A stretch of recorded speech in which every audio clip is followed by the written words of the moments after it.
안녕하세요. 나는 지금 당신과 아주 진지하게 이야기하고 싶습니다. 나는 재앙을 예언하는 사람이 되고 싶지 않습니다. 그래서 당신의 영혼을 깊이 깨워야 하는 내용을 다룰 때 늘 조심합니다. 예수 그리스도께서 다시 오신다는 약속은 오늘 처음 들은 말이 아닙니다. 당신도 이미 알고 있습니다. 그분의 재림을 앞두고 나타날 징조들 역시 때로는 상징적으로 기록되었지만 성경에 분명히 주어졌습니다. 그런데 우리는 이 약속을 대하는 태도가 때로는 낯설게 느껴집니다. 한번 생각해 보십시오. 어떤 책 속 어딘가에 찾기만 하면 거액의 상을 받게 되는 문장이 기록되어 있다고 누군가 말해 준다면 당신은 그 책을 천천히 읽을 것입니다.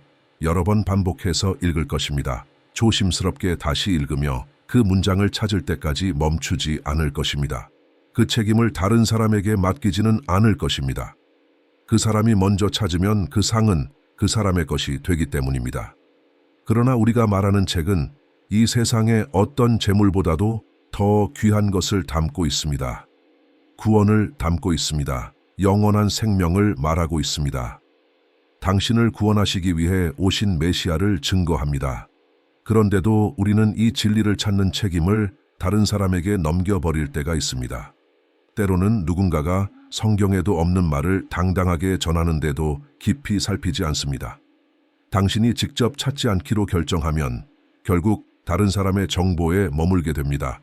성경이 말한 징조들은 수세기 동안 이루어져 왔습니다. 그 사실은 새롭지 않습니다. 그러나 지금 우리의 시대를 보면 일들이 일어나는 간격이 매우 짧습니다. 전쟁의 약속이 있었습니까? 있었습니다. 그러나 동시에 큰 전쟁들이 겹쳐 일어나는 장면은 흔하지 않았습니다. 전염병에 대한 경고가 있었습니까? 있었습니다. 그러나 이렇게 다양한 변이와 연속적인 확산은 이전과 다릅니다. 어떤 질병이 어떻게 변하고 있는지 당신이 깊이 알지 못할 수도 있습니다. 아직 대재앙이라 부를 수준은 아닐지라도 증가하는 흐름을 보십시오. 우리는 한 전염병을 지나왔고 도덕적 타락이 확산되는 모습과 여러 현상을 보고 있습니다. 만약 당신이 뉴스를 보면서 그 내용을 내일의 신문보다 더 현재적인 책과 함께 놓아본다면 그 책이 바로 성경입니다. 아마 당신은 깨어있는 상태가 될 것입니다. 거짓이 없으신 하나님의 약속이 언제든 이루어질 수 있다는 사실을 깨닫게 될 것입니다. 예수 그리스도께서 다시 오실 날이 가까웠습니다. 오늘 당신에게 드리는 묵상은 하나의 질문입니다. 당신은 이 질문에 좋은 대답을 준비하고 있습니까? 이 질문은 내가 만드는 것이 아닙니다. 그리스도께서 하신 말씀입니다. 나는 그 말씀을 그대로 전할 뿐입니다. 누가복음 12장 20절입니다. 이 말씀은 물음표로 끝납니다. 어리석은 자여, 오늘 밤에 네 영혼을 도로 찾으리니 네가 준비한 것은 누구의 것이 되겠느냐? 어리석은 자여, 오늘 밤에 네 영혼을 도로 찾으리니 네가 준비한 것은 누구의 것이 되겠느냐? 이제 마음을 하나님 앞에 잠잠히 두십시오. 주 하나님 아버지, 예수의 이름으로 기도합니다. 이 말씀으로 계속 말씀하시고 나를 통로로 사용하여 주십시오. 이 질문은 모든 사람에게 주어집니다. 당신도 결산의 날을 맞이하게 됩니다. 심판의 날을 맞이하게 됩니다. 당신의 행위가 당신 앞에 서서 당신을 위하여 증언하거나 당신을 대적하여 증언하게 됩니다. 이 이야기는 스스로 안전하다고 느끼는 한 사람에 대한 것입니다. 예수께서 비유로 말씀하셨습니다. 한 부자의 밭이 풍성한 소출을 내었다. 그는 이미 부자였습니다. 이미 토지를 가진 사람이었습니다. 이미 넉넉한 사람이었습니다. 그런데 그 해에는 예상보다 훨씬 더 많은 수확을 거두었습니다. 그의 생산은 자신의 기대를 넘어섰습니다. 이미 부요했지만 그 해의 수확은 특별했습니다. 이제 당신에게 묻습니다. 삶이 당신에게 필요 이상으로 보상을 주기 시작할 때 당신은 무엇을 생각합니까? 왜 하나님께서 당신에게 필요한 것 이상을 허락하셨다고 생각합니까? 어떤 사람은 부족합니다. 어떤 사람은 겨우 충분합니다. 어떤 사람은 넘치도록 받습니다. 왜 그렇다고 생각합니까? 그는 풍성히 거두었습니다. 그는 이렇게 물어야 했습니다. 왜 이렇게 많은가? 누군가가 필요 이상으로 받게 될 때 하늘의 메시지가 임합니다. 당신의 마음 안에 책임 있는 흘려보냄의 구조가 세워져야 합니다.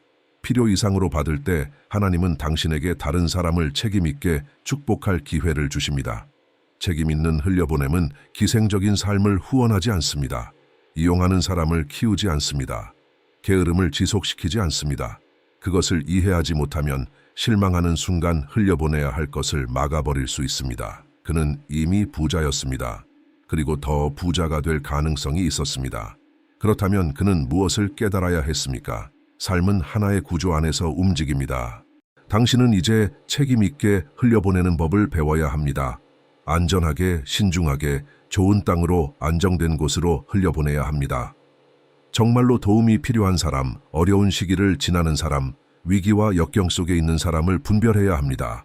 그러나 이 사람의 모습에서는 그런 시야가 보이지 않습니다. 누가복음 12장 17절과 18절을 보십시오. 그는 속으로 생각했습니다. 내가 무엇을 할까? 내 곡식을 쌓아둘 곳이 없다. 그의 생각을 보십시오. 수확이 너무 많아 저장할 곳이 없다고 말합니다. 그래서 그는 결정합니다. 18절에 이렇게 기록되어 있습니다. 이렇게 하겠다. 내 곳간을 헐고 더 크게 지어 내 모든 곡식과 재물을 거기에 쌓아두겠다. 여기서 중요한 문제가 드러납니다. 그는 이미 필요 이상으로 가지고 있습니다. 둘러보니 더 둘 곳이 없습니다. 그러나 그는 목적을 분별하지 못합니다. 오히려 이렇게 말합니다. 내 곳간을 헐고 더 크게 지어 모든 것을 거기에 쌓아두겠다. 여기에는 매우 위험한 구조가 보입니다. 그의 재물이 그의 마음에 말하기 시작합니다. 이미 충분히 많은데도 재물이 속삭입니다. 아무도 믿지 마라. 오직 나만 의지하라. 흘려보내지 마라. 나누지 마라. 하나님을 의지하지 마라.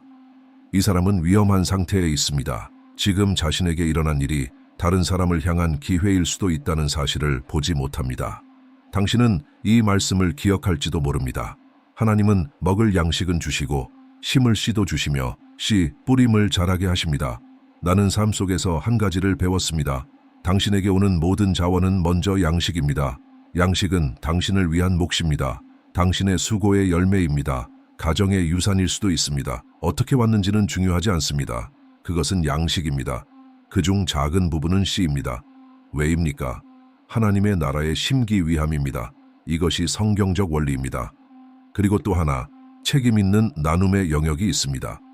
이웃을 사랑하는 사람이 신중하고 안전하게 행하는 나눔입니다. 당신의 집에 부족함이 생기도록 자기 몫을 무리하게 내어주라는 뜻이 아닙니다. 무책임하게 돕는 것도 아닙니다. 그러나 나는 당신에게 경고하고 싶습니다. 당신이 지금 또는 앞으로 필요 이상을 가지게 되는 때가 온다면 아주 조심하십시오. 돈이 당신의 마음을 위협하기 시작할 수 있습니다. 속삭이기 시작합니다. 지금 당장 필요 없어도 나를 붙잡아라. 지금 당장 필요 없어도 나를 모아두어라. 너는 나를 의지해야 한다. 이렇게 시작됩니다. 이제 19절을 보십시오. 그는 자기 영혼에게 말합니다. 여러 해 동안 쓸 많은 재물을 쌓아두었으니 쉬고 먹고 마시고 즐기자. 흐름을 보십시오. 16절에서 흘려보낼 수 있었던 것을 그는 하지 않았습니다. 17절과 18절에서 쌓아두었습니다. 그리고 그 결과가 19절에 나타납니다. 가득 찬 곳간이 그의 마음에 말합니다. 너는 오랫동안 쓸 것이 있다. 이제 쉬어라. 먹어라. 마셔라. 즐겨라. 돈이 줄 수 없는 평안을 주는 것처럼 말합니다. 보장할 수 없는 안전을 보장하는 것처럼 말합니다. 많이 가진 사람은 때때로 아무도 필요 없다고 느끼기 시작합니다. 아무것도 필요 없다고 느낍니다. 이것이 미숙한 자의 자족입니다. 그리고 바로 그 순간에 처음에 보았던 질문이 들어옵니다. 모든 것이 통제되고 있다고 그가 생각하는 순간, 그가 자기 영혼에게 이제 쉬고 먹고 마시고 즐기자 라고 말하는 그때, 나는 한 가지를 당신과 나누고 싶습니다. 특히 많은 남성들이 시간이 지나며 이렇게 살아갑니다. 열심히 일하고 먼 훗날을 위해 모아둡니다. 그러나 잘 들으십시오. 일하며 벌 때에도 쉬는 법을 배우십시오. 일하며 벌 때에도 평안히 먹는 시간을 가지십시오. 일하며 벌 때에도 절제하며 마실 줄 아십시오. 일하며 벌 때에도 하나님이 허락하신 기쁨을 누릴 줄 아십시오.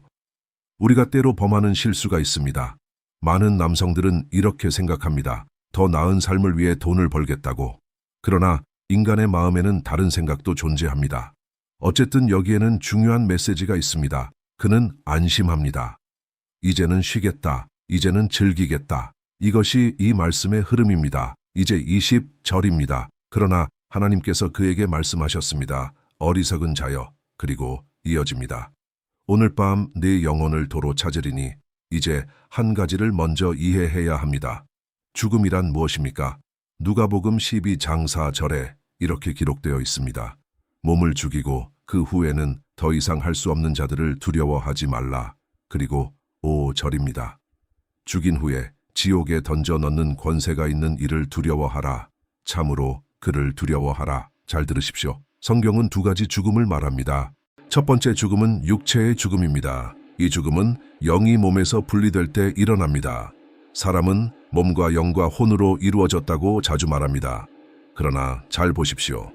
사람은 몸과 혼으로 존재하며 그 안에 영을 담고 있습니다. 그 영은 하나님께로 돌아갑니다. 이렇게 기록되어 있습니다. 영은 원하지만 육신이 약하다. 아프리카의 한 속담이 이를 잘 보여줍니다. 코끼리들이 싸울 때 상처 입는 것은 풀입니다. 이와 같이 육신과 영의 싸움에서 실제로 걸려있는 것은 혼입니다. 영은 하나님께로 돌아가고 몸은 흙으로 돌아가며 혼이 그 최종적인 결과를 받게 됩니다. 이 말씀을 보면 한 가지가 분명해집니다. 우리가 두려워해야 할 것은 첫 번째 죽음이 아닙니다. 더 깊이 경계해야 할 것은 두 번째 죽음입니다. 요한계시록 2장 11절에 이렇게 기록되어 있습니다. 귀 있는 자는 성령이 교회들에게 하시는 말씀을 들을지어다. 이기는 자는 결코 둘째 사망의 해를 받지 아니하리라. 여기서 둘째 사망을 보십시오. 우리 모두는 휴거되는 경우가 아니라면 첫 번째 죽음을 겪게 됩니다. 영이 몸에서 떠나는 그 분리입니다. 그러나 두 번째 죽음은 반드시 그런 것은 아닙니다. 둘째 사망이라는 표현은 혼이 하나님과 분리되는 것을 의미합니다.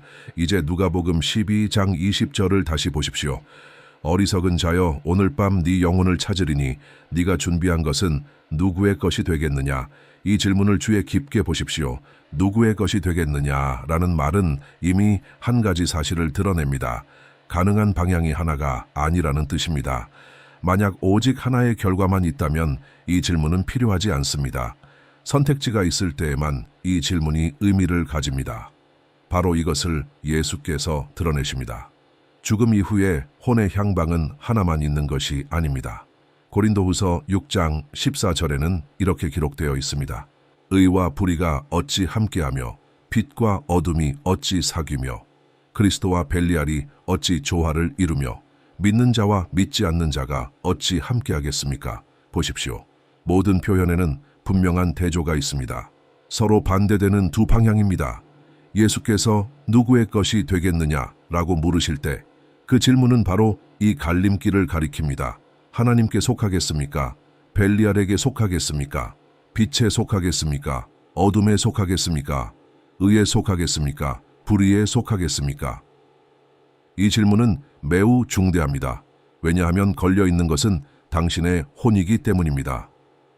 오늘 밤 네 영혼을 찾으리니 누가 요구합니까? 죽음입니다. 그때 질문이 남습니다. 당신은 무엇을 준비했습니까?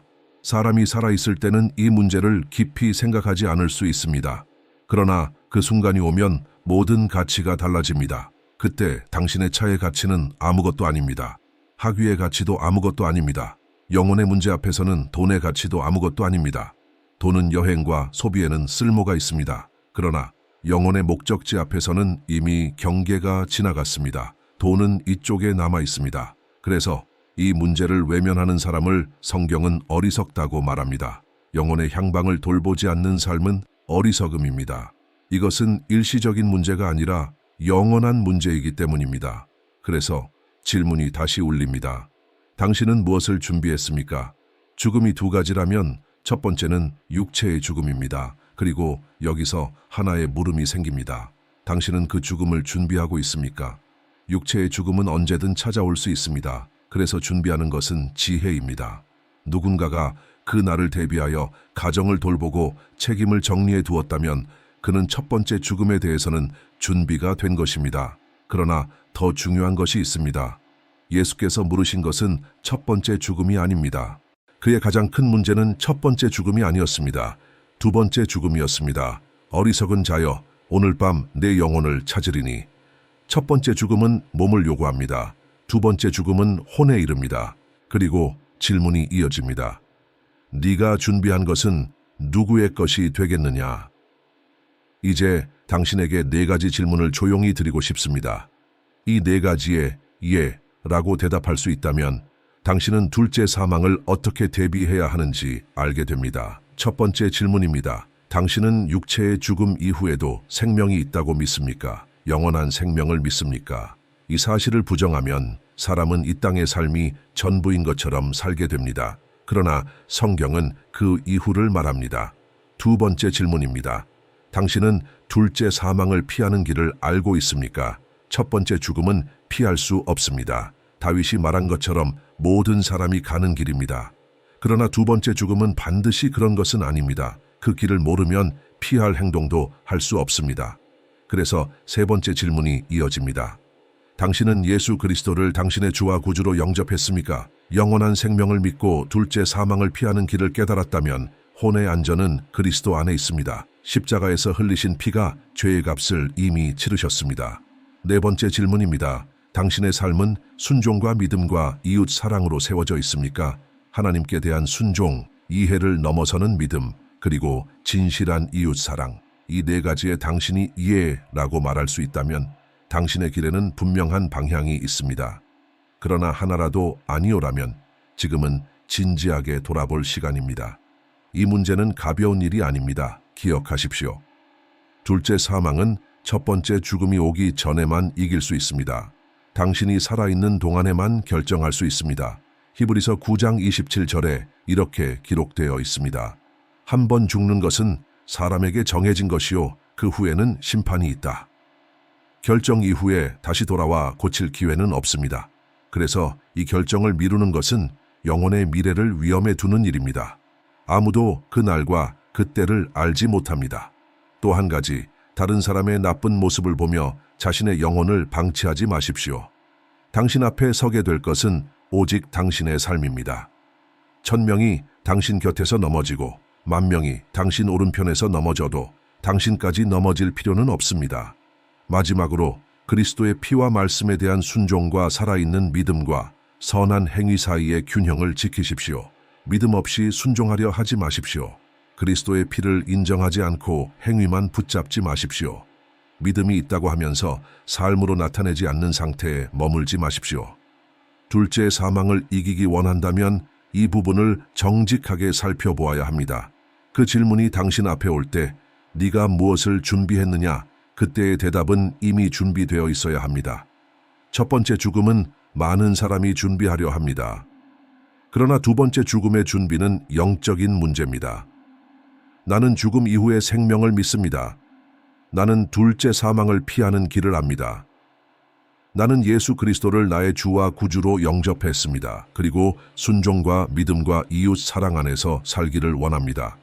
이 결정은 아직 시간이 있을 때 내려야 합니다. 말씀이 누구의 것이 되겠느냐라고 묻는 순간 첫 번째 죽음 이후에는 길이 나뉘기 때문입니다. 빛이냐 어둠이냐, 신실함이냐 거절이냐. 그래서 이 문제는 매우 중대합니다. 성경으로 돌아가십시오. 성경이 주는 것은 어떤 물질보다 더 크기 때문입니다. 비유 속 그 사람은 이미 부자였고 더 부유해졌습니다. 문제는 소유가 아니었습니다. 잘못된 곳에 신뢰를 둔 것이었습니다. 돈은 속삭입니다. 나를 놓지 마라. 너는 나를 필요로 할 것이다. 그러나 혼은 재물로 지탱되지 않습니다. 그래서 이 질문은 지금도 당신 앞에 남아 있습니다. 이제 조용한 마음으로 기도의 자리로 당신을 초대하고 싶습니다. 잠시 마음을 고요히 두십시오. 사랑의 하나님 아버지, 지금 이 순간 이 사람을 찾아와 주십시오. 마음과 생각 깊은 곳을 만져주십시오. 이 말씀을 듣고 있는 한 사람의 삶을 주님은 이미 알고 계십니다. 보이지 않는 고민과 말하지 못한 두려움과 혼자 견디는 싸움을 주님은 아십니다.